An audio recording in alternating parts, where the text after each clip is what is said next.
This video explains the example of calculation of the simply supported beam. The simply supported beam has a cross section 700 millimeters by 350 millimeter, rectangular beam span 7 meter long, simply supported inside a residential building and contain the following reinforcement along the entire length.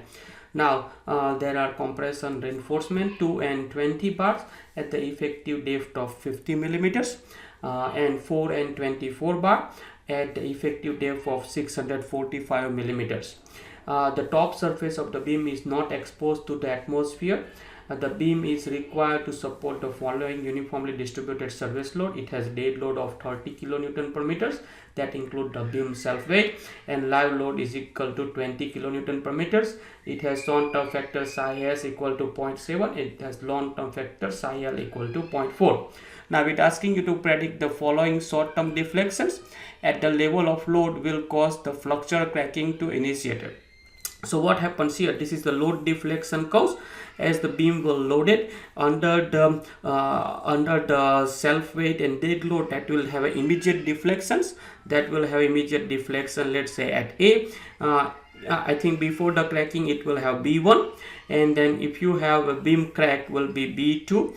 And as you know, the beam will also have a bending stiffness between the cracks, that will calculate the I effective, which is B3.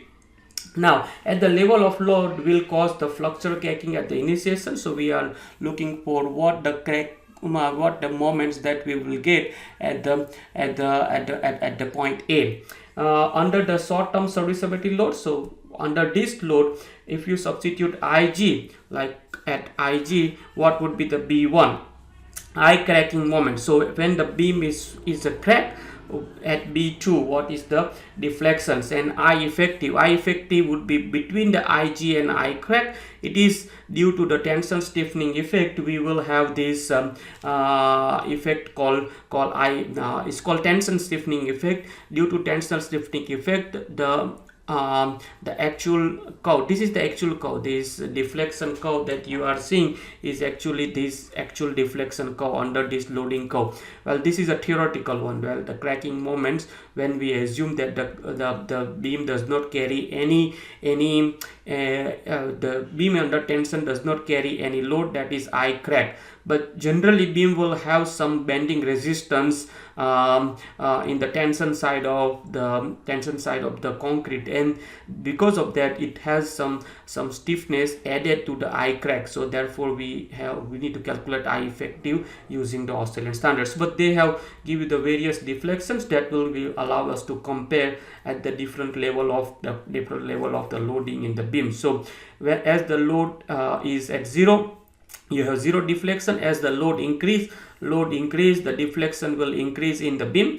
And these deflections, let's say we are measuring at the mid span. At particular point, when the load reach, it will crack. So that we can calculate the cracking moment at this particular point. And then beyond this one, the beam will crack, and it will continue cracking until it's reached the ultimate point. So in the next video, we will solve these examples. Thank you very much.